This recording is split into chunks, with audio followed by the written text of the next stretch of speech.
Since the dawn of time, man has been curious.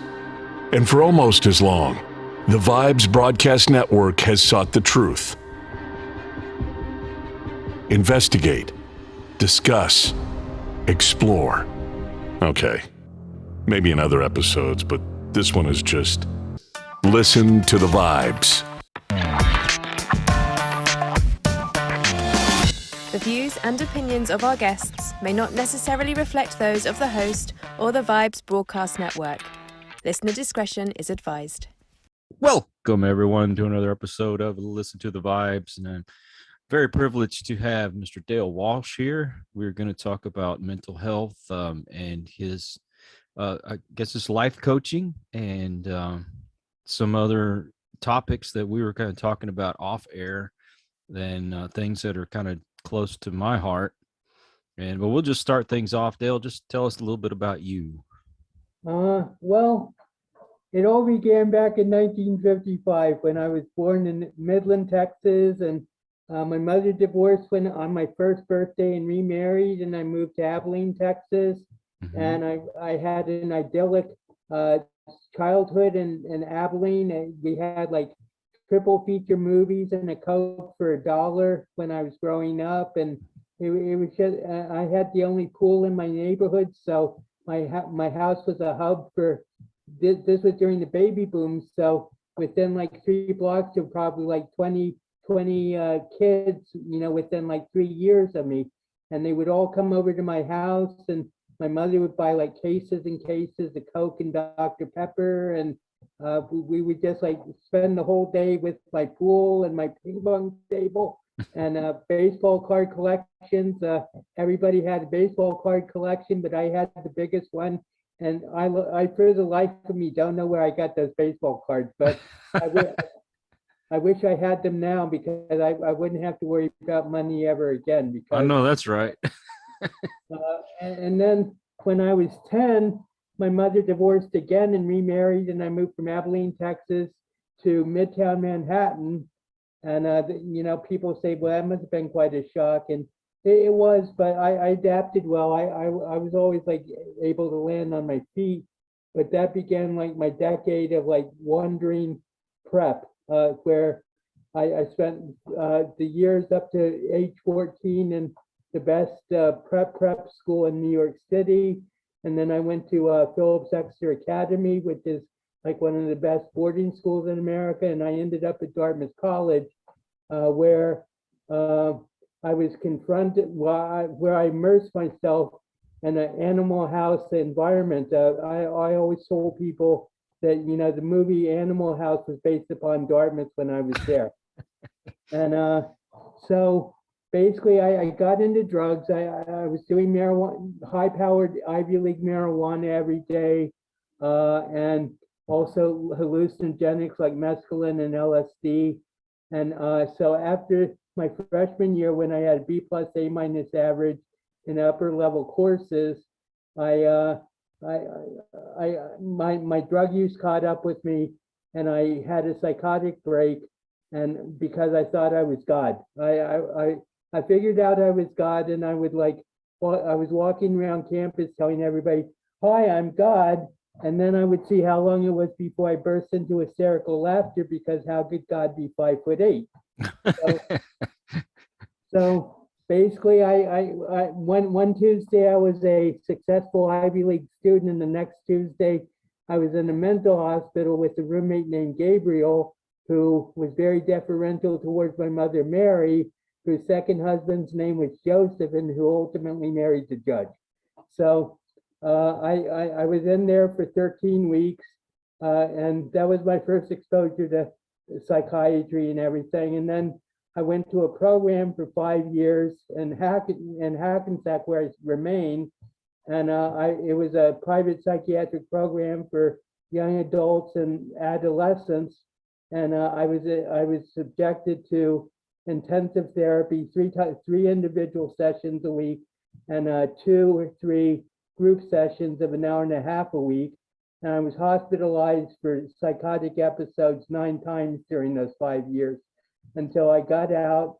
And I went back to college at Fairleigh Dickinson University. It wasn't Dartmouth, it wasn't Ivy League, but it was also a party school. And so I took pride in being the best student that all my professors had ever had.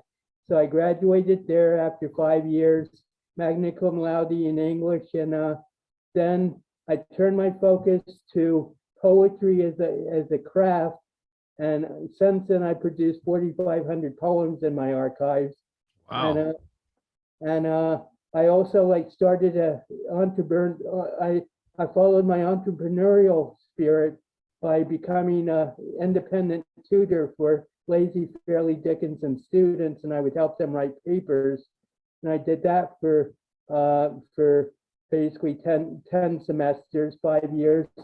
And then I just had a period where I wasn't vegetating, but I was active, but I wasn't doing anything because I'd gone on disability, and my family I was fortunate enough to have the family who could take care of my rent and everything.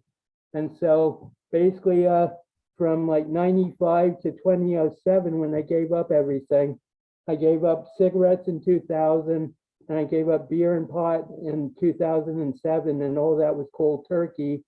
And about 3 years ago, I came up with the idea of using my experiences with the illness to really help the families of those who were affected by schizophrenia, because I feel the families are often the forgotten victims of mental illness, and I feel that their welfare depends on often their welfare and their well-being depends on how well they're handling their schizophrenic loved one, and it's a very difficult challenge for most people. And I just went into coaching the families because I felt that I could use my experiences to really help enlighten them about the illness and how to cope with it. And so I've been doing that for 3 years, and then about 6 months ago, an opportunity to become a financial advisor and financial literacy came across my desk, and I jumped on it. And so I'm starting my second career at the age of 66 when all my peers are retiring. Oh, I understand. I'm only 51. I'll be 52 this year, but retired and all that. And my second career, I guess, has popped up doing the podcasting. But you have the same goal as I do, is just helping people in general. And we had a good conversation before we started. I'm not going to say the gentleman's name just because I want to show respect to the family. But I told you about my friend who had schizophrenia and would seem normal when he was on medication. But, you could have a conversation with him without him going off into some of his wilder stories. And make a long story short, he had an episode where he wasn't taking his medication and ended up killing a cop and then killed himself. And I just can't help but wonder, what if I'd have been there to talk to him, or what if he had been on his medication? What if somebody had done something before all this happened, before it got out of control? Because he was really a nice guy. Just as I was telling you, Kyle, I mean, people say, when I'm on my I've been hospitalized 15 times. I think about Miss Midlife and saying, who you had on your show, and how she said, you can't live in the past and everything. But basically, I've been out of the hospital for 30 years after 15 hospitalizations and 18 in the previous 18. So, and people, even when I was going to college, people would say, "You're the sanest person I know," and I'd say, "See me off my medication." And the difference isn't night and day. The difference is a hurricane and a spring day. Because when you're off the medication, what happens is your neurotransmitters just keep firing. that's the essence of what the medication does. It regulates your dopamine levels, and it stops your neurotransmitters from firing so often. But when you're off the medication, your neurotransmitters are firing so much that the only analogy I can give is like taking a hit of acid every 4 hours. Yeah. And drugs and alcohol are a very big contributing factor to some of these illnesses, because that's what my buddy liked to do, is not only to drink, but taking acid, smoking pot, whatever he could. And the stories would get wilder and wilder. I spent most of my teenage years drinking, doing drugs. It'd be quicker to sit here and tell you the ones that I didn't do. Right. And the drugs got heavier and heavier as the years went on. It took me having a heart attack at age 36 to give up a lot of this stuff. So, I mean, I won't lie, I have a drink every once in a while, but I don't do those drugs anymore. And even with arthritis and other ailments that I have, it's kind of like, oh, it's okay for you to smoke some THC or whatever, and I still won't do it. I'd rather just have the pain. Well, in my own experience, every time I stopped doing pot and I would go back within 2 days, I'd be in the hospital. And my doctor always said, you're in denial, and you got to realize that marijuana is your nemesis, Dale. And I would never admit it, because it was the only thing. I mean, this is a rationalization I would give, is that it was the only thing that would relax me from the chemical edge of my medication. And I really tried to use it. I tried to use it as a side effect medication, but the collateral damage it would do would always put me in the hospital.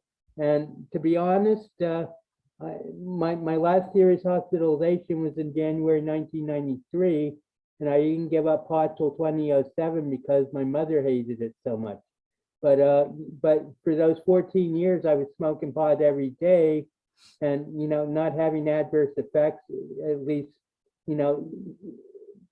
cosmetically, and consequently, I just gave it up because it got old. It's like, I wanted to try something new, and I just, what happened was, I don't know if you want to go into the story, but basically what happened was, it was my mother's birthday in 2007 in October, and I never smoked or drank around my parents.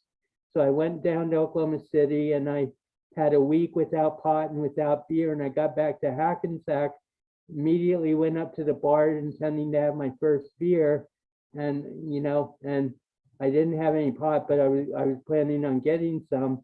And I got to the bar and I sat down and I just said, you know what, my mother hates my partying so much, I'm going to make a secret vow to her that I'm not going to do it anymore. And that's where I stopped beer and pot at that very moment. And so it's like, you can give it, and I did it absolutely without any programs or anything. So it was just like, and that gets back to my feeling that my problem was never substance abuse. It was always the schizophrenia that was the problem. Well, for me, substance abuse was the problem, but I mean, I don't have schizophrenia, but I suffer from depression, anxiety, PTSD, and when I do any substances, especially the ones that bring you down, I get into a spiral where I want to die. Right. And then I get on the ones that, pick me up, like cocaine and stuff like that. Then I'm just an idiot and a miserable. And I mean, for someone like me, I can't do these things. I can't. That's why I stay away from them. And I mean, I'm not a doctor. Maybe doctors will prescribe things like marijuana to certain folks for certain reasons or whatever. But for people like you and I mean, I hate to put myself in the same category. I don't have that. but it's not good for me. I can't Well, handle it.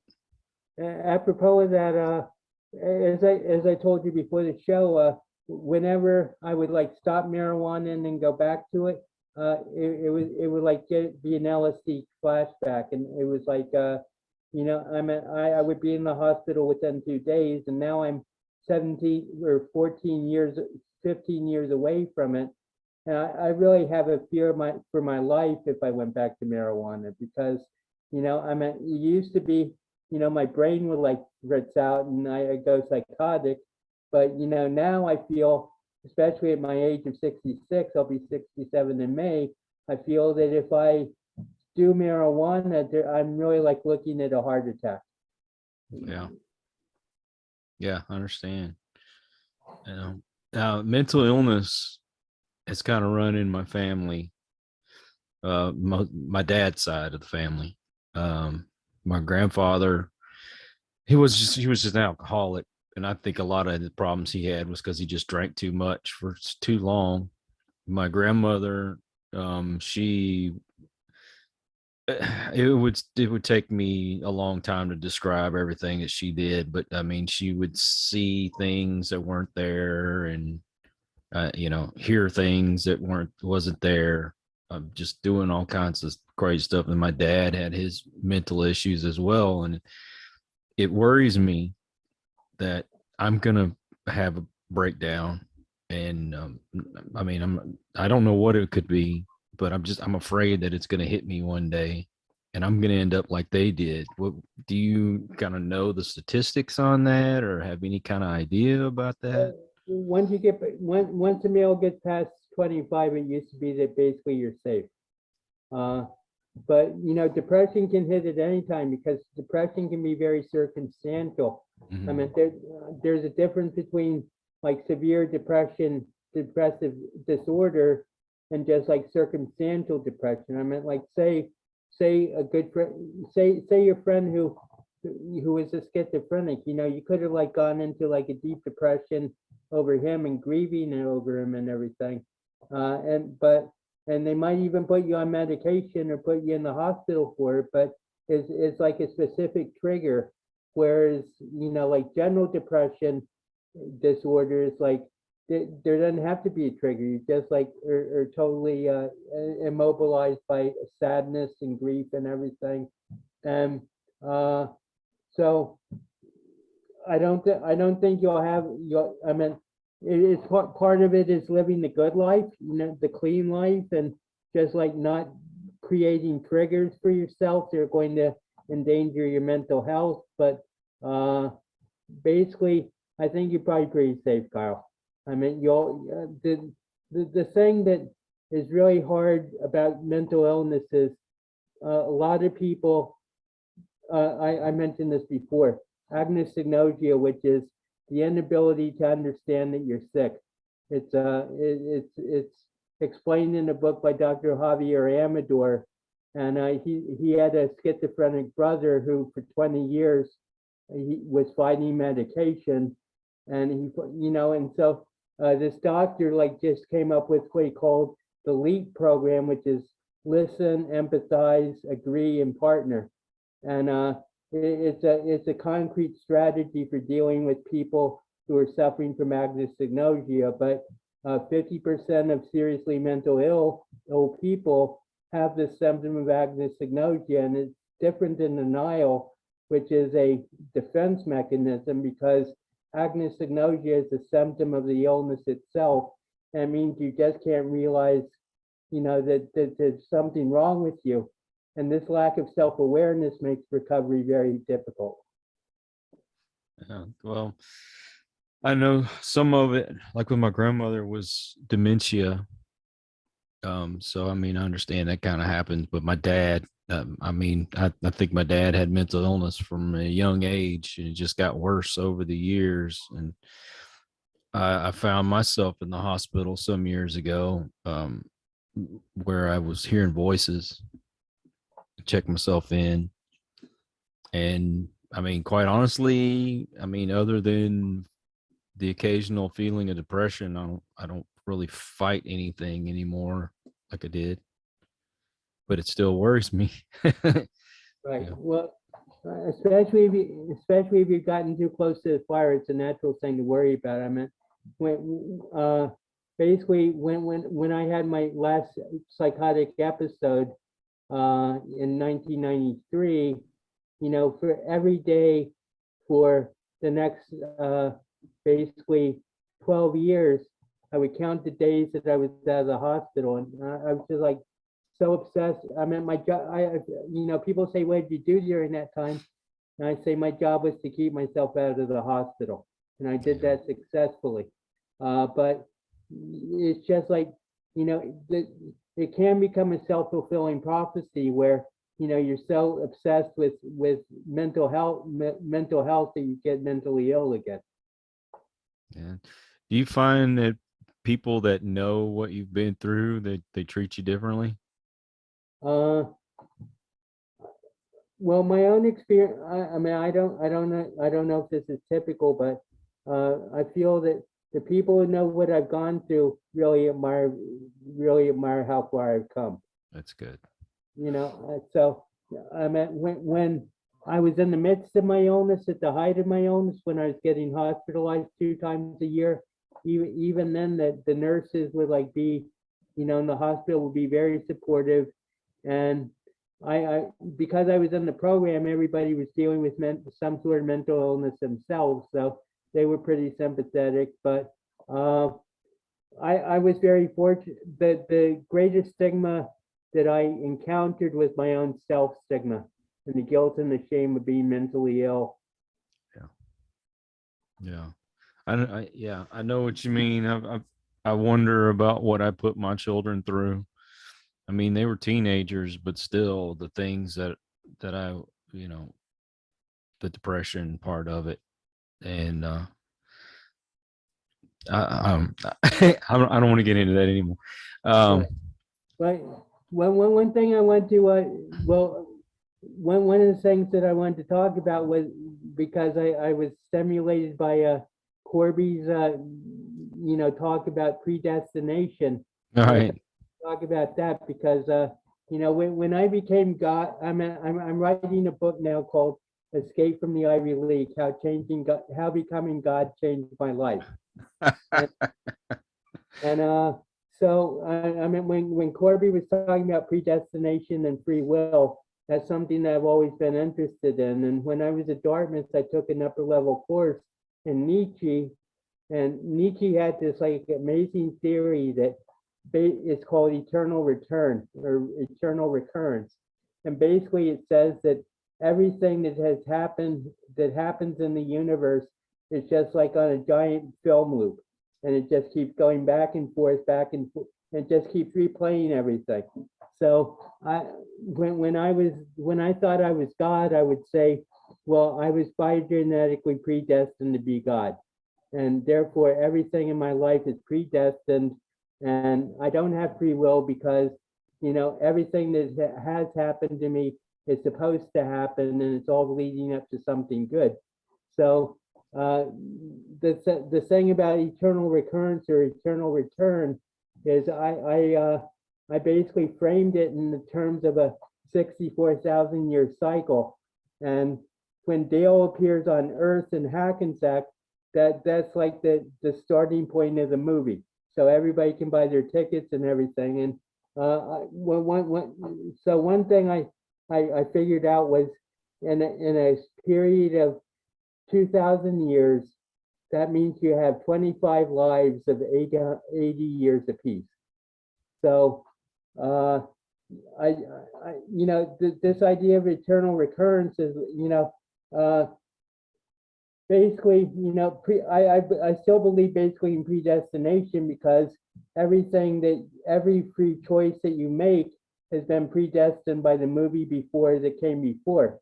So you're always like living the same movie, but you don't know how it's going to come out, and you don't know what's going to happen. So that's where the adventure comes from. But to say, and you have free will to act, but ultimately everything is predestined because of the 64,000 year film loops that we're playing.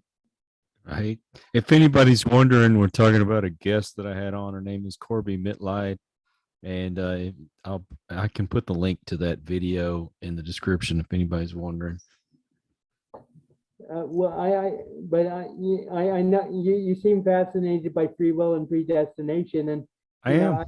that's nothing that I really get a chance to talk about that much but basically, I feel that the reason that I figured out I was God is because it was predestined by the film loop that I would, and basically I feel that this lifetime is the starting point of the next 64,000 year cycle.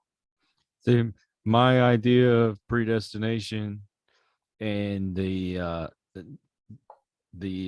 am I looking for here? The reincarnation ideal is that mine is just a bad reboot.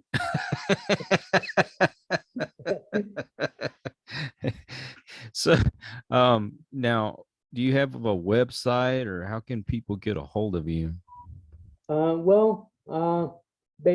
I have a website, dalewalsh.com. Okay, dalewalsh.com. I can put that link in the description as well. And it's my understanding you're going to be doing a weekly show on YouTube. Actually, it's on YouTube, and it's called Straight, Sane, and Sober, and it's under the auspices of what an organization in England called the Mental Health Warriors, and it's just like mental health or mental illness is a focus, but it's a great variety of different people that I've got to come on the show, including psychiatrists and social workers and nurses and everything. So, but I hope we aren't over. Oh, no, we're not over. In fact, Okay. I wanted to ask you, will you be focusing on folks with mental illness that have been forced for the last 2 years to basically isolate themselves from the rest of the world? I mean, it's got to affect them even deeper than some other people. Well, actually, as I say, I'm not a therapist. I'm not a professional. I'm a coach.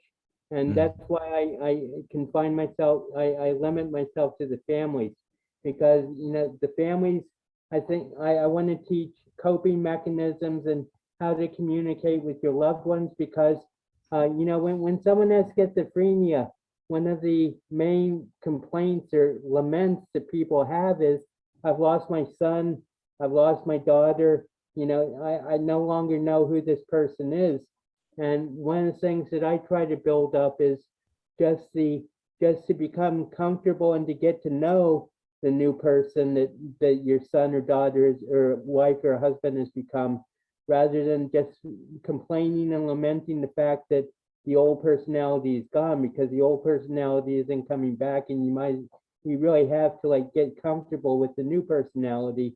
And one of the basic doctrines of the LEAP method is listening and with empathy, and being able to see, instead of saying, you aren't being chased by the FBI, that's crazy, say, well, tell me about this, tell me about how you feel, what, not even why, but tell me how the CIA is pursuing you. And just give the loved ones a chance to express themselves, because every time I said I was God, people would just say, no, you're not God, and they cut off the conversation. And I mean, in my therapy, obviously, I went into it rather deeply, but on a personal level with friends and everything, I wouldn't even bring up my delusions, because I knew it'd be alienating. So basically, the pandemic, one of the benefits, or I don't know if benefits the right word, but one of the things about the pandemic is it really has brought mental illness and mental health into focus in a way that was previously unknown. And, a lot of people, who might have used to say, mental illness is, they're all crazy and they're all monsters and everything. Now they're experiencing the symptoms themselves, and they're seeing that, everybody is, as one of my friends says, everybody has mental health issues. And, it's just like the pandemic has made it obvious whereas before people could deny it or work around it. And I think that's a very positive thing because mass shooters, I mean, I think this is changing now because of the pandemic and mental illness, but, mass shooters used to say, well, he didn't have a history of mental illness, what's going on? And it was just like this assumption that everybody who was a mass shooter was mentally ill. And that's simply not true. I mean, people just are filled with hate, and that's not a mental illness, but it's something that causes them to go and shoot 20 people. And It's a heart problem. the bottom line is that it's much more likely for a mentally ill person to have violence perpetrated against themselves or herself than it is that they're going to perpetrate violence. Yeah. And I believe that this pandemic, the lockdowns, has caused some mental illnesses that may be underlying, may not have surfaced, maybe have created new ones. Because I'm noticing people that now they don't even want to leave their homes, or they're paranoid. They think, oh my God, I'm going to step outside, I'm going to die. Right. And that's scary. That's scary that we've gotten people like that now. And I feel for them. I mean, they've been told you're going to die from this illness when statistically, I don't think it's true. Right. I mean, you're going to have people that are going to pass away, but you're going to have people pass away from all kinds of things.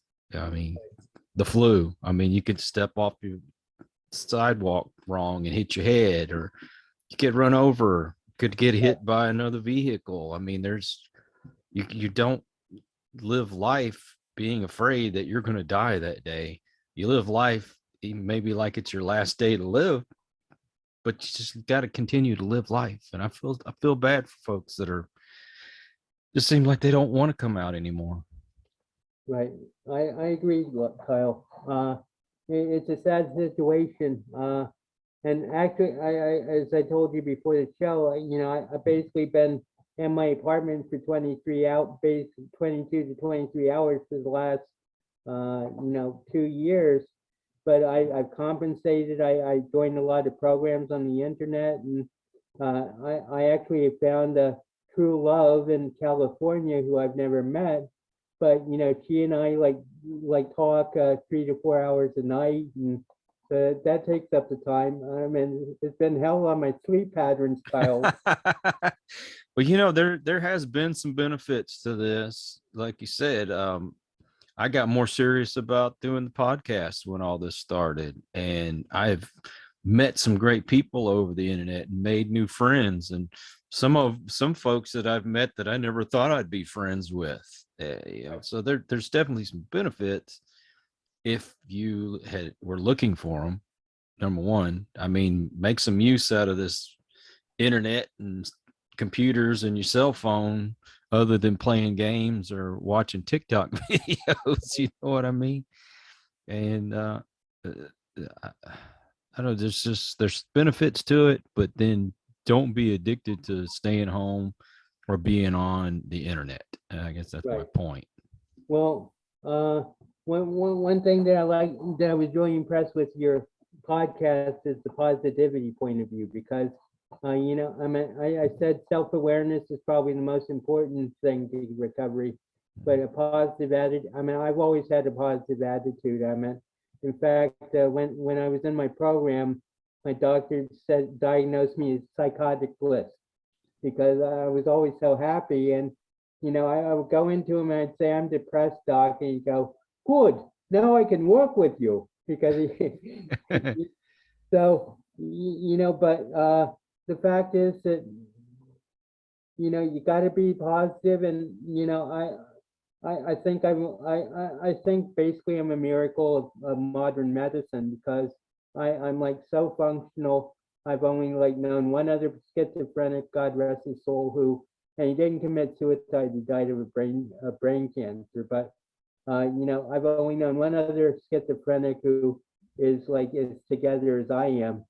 I've known a lot of schizophrenics, and I just feel blessed. And I just feel blessed by God, and I know I'm not him. My God delusions ended 10 years after my illness started, when I had a vision of the world like in a thermonuclear implosion in my head, and that started a whole new cycle of life with me. But basically, I called that the death of Dale, and it was like the death of Dale was necessary because the delusion had to die. Yeah. Well, I mean, I was very impressed with your profile on the pod match where we met. And I'm like, this guy's got his act together. I'm like the fact that you're helping other people. And being that I've been around somebody who's schizophrenic, and then I know how it can get. The some of the things that he came up with were just so crazy, but sometimes he would tell me things that you knew it was absurd, but it made sense. Right. I mean, oh my God, I could sit here and tell you some of these stories, but once again, I don't want to bring that up on air, and in case his family might be watching, but you can sound reasonable even though you sound like you're not. Well, the analogy I use is A Beautiful Mind with Russell Crowe, about John Nash, the schizophrenic who won the Nobel Prize for game theory. It was a famous movie. I don't know if you saw it, but Oh yeah. but people say to me, "What do you think of it as a exposition of schizophrenia?"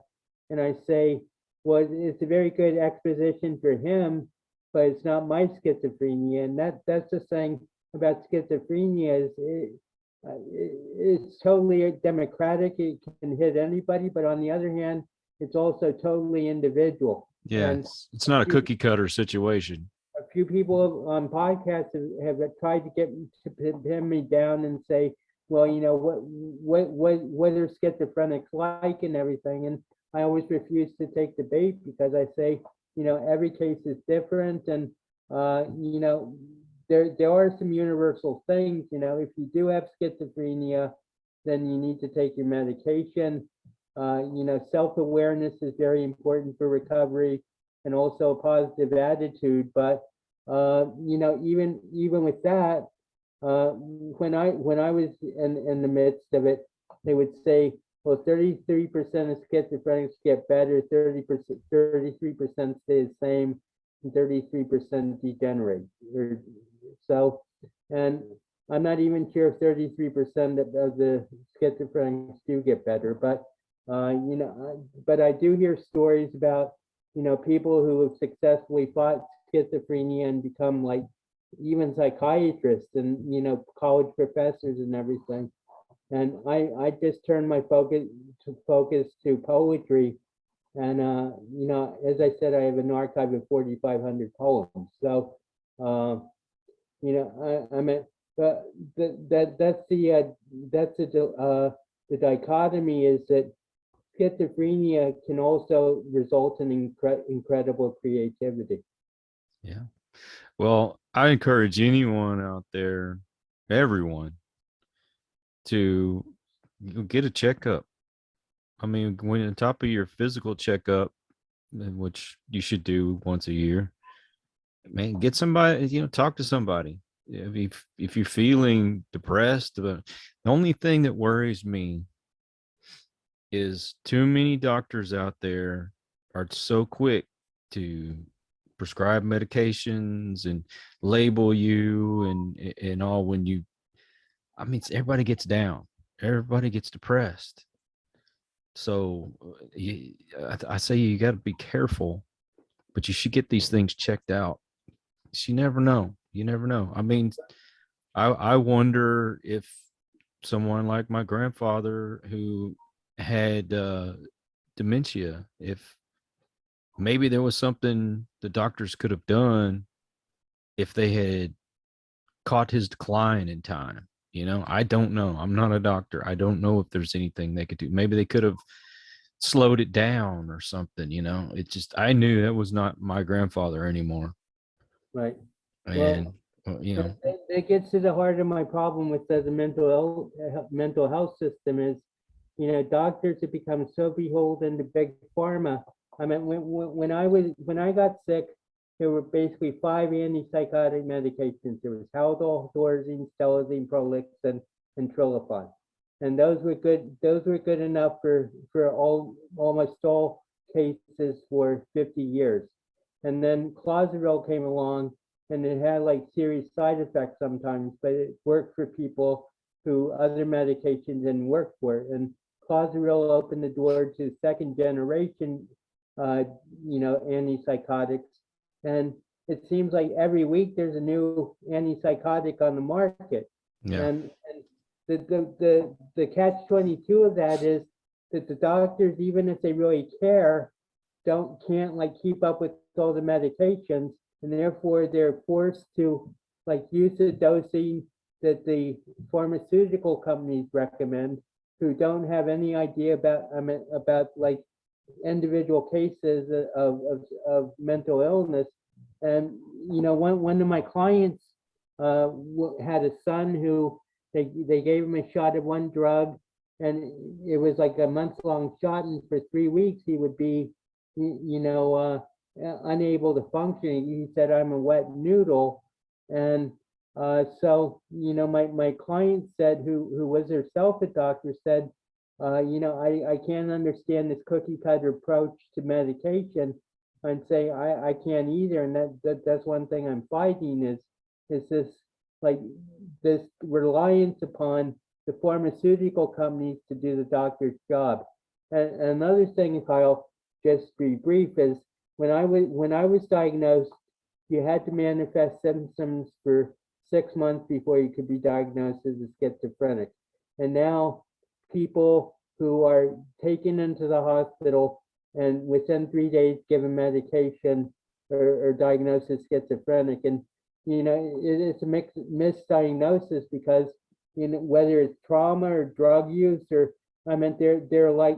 there's so many reasons why a person can go psychotic, but to be able to have a diagnosis of schizophrenia is no longer a matter of 6 months of seeing if the symptoms persist. And so many people, I think, are like getting diagnosed as schizophrenic when it's a misdiagnosis, and it's unfair. In lies the problem. Who do you trust? You know what I'm saying? Especially if you're a schizophrenic entering therapy. Well, I told you once about my getting all those medications for the anxiety and the depression, and ended up making me more depressed and more suicidal. And it took me getting off the medications and changing the diet and the supplements and things that changed things for me. Well, so who do you trust? I used to say that I was in a catch-22 because I need medication to be sane, but this medication drives me insane. Right. It's hard to believe anything nowadays because you have big pharma jumping in and they pay these doctors. I know I have friends and relatives that work in doctors' offices, and these companies come in and say, hey, if you recommend this drug, I will give you, such and such. Right. And it happens way too much. We're becoming a society where we're dependent on all these drugs all the time. Some people need them. At some people, I think they're giving it to them and they don't need it. Right. Well, I have an interesting story because when I was at Fairleigh Dickinson, there was this one guy, his fraternity name was Worm. And so anyway, Worm kept bugging me. This is just like to give an idea of how strong these medications are.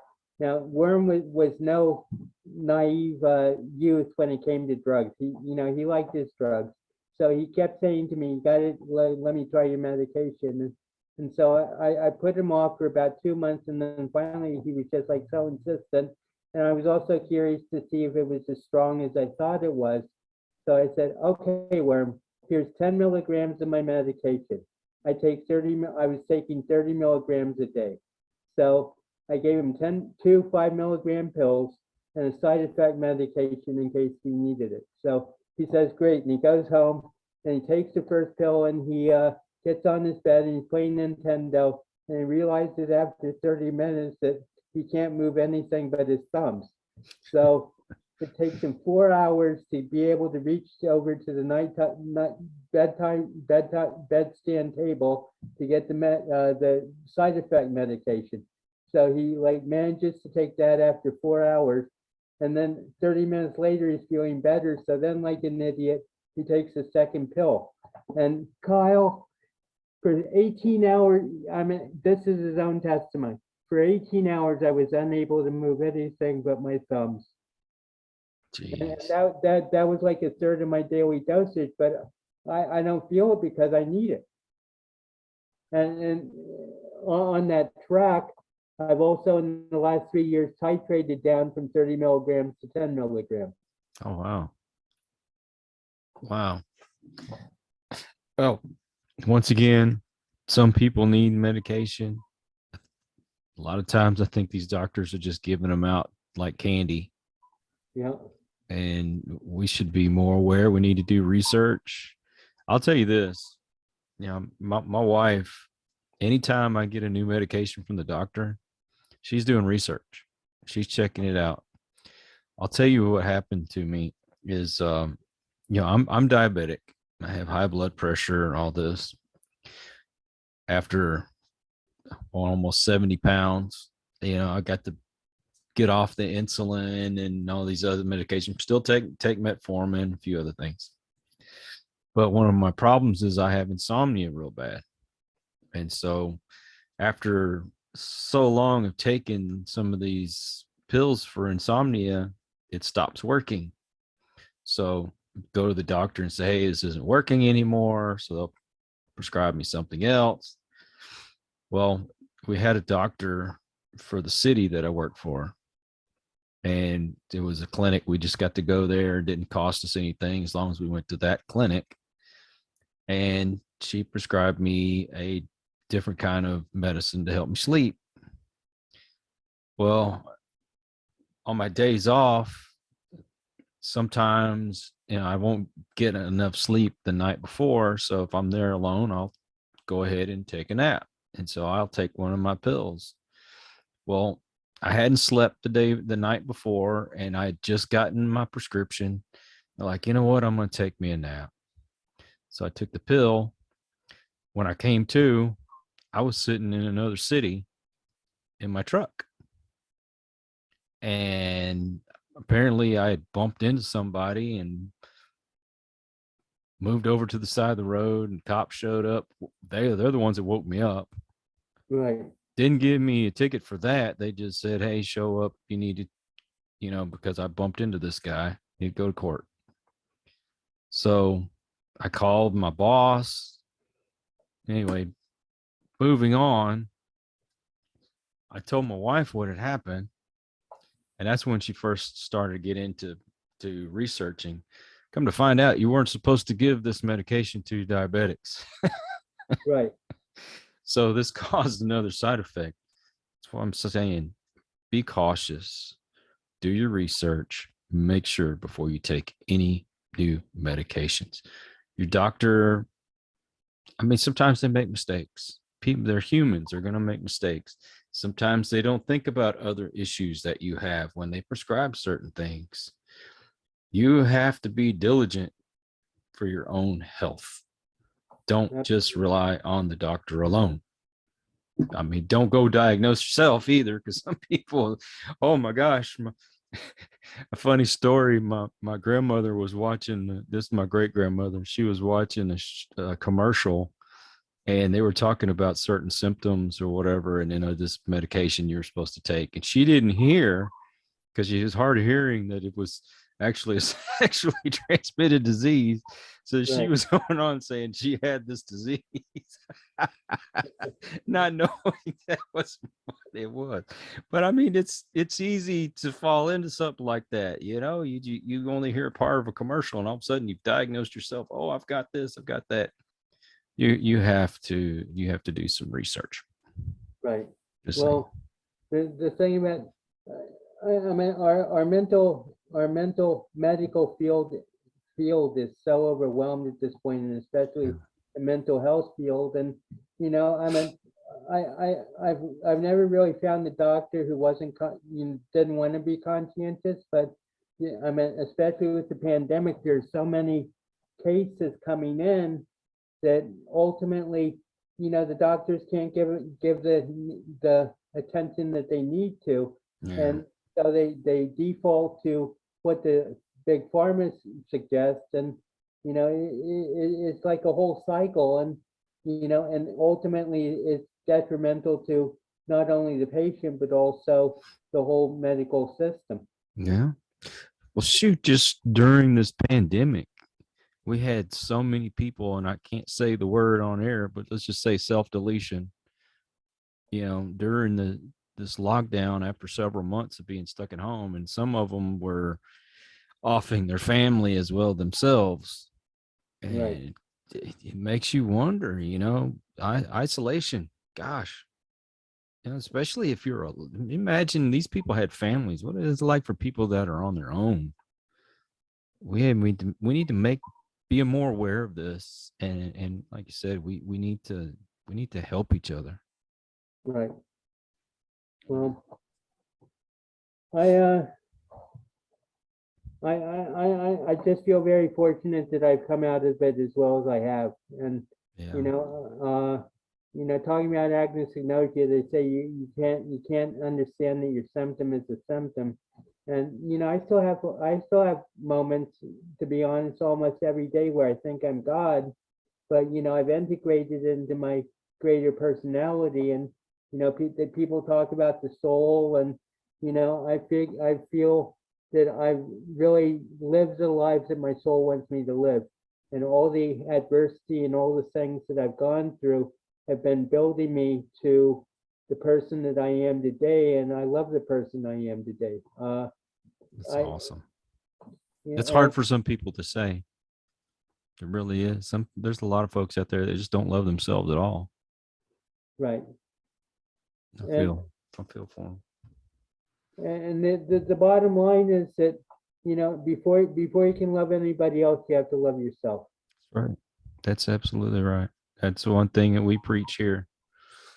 Well, my friend, we're getting to the end of the show, and I have to thank you for your time, and I hope this makes a lot more people aware. There's a lot of mental illness out there, and there's just folks out there that are just depressed. Take the time to get to know one another. Just getting to know your neighbor, you know, spending maybe a couple extra minutes in line at the grocery store instead of going through the self-checkout.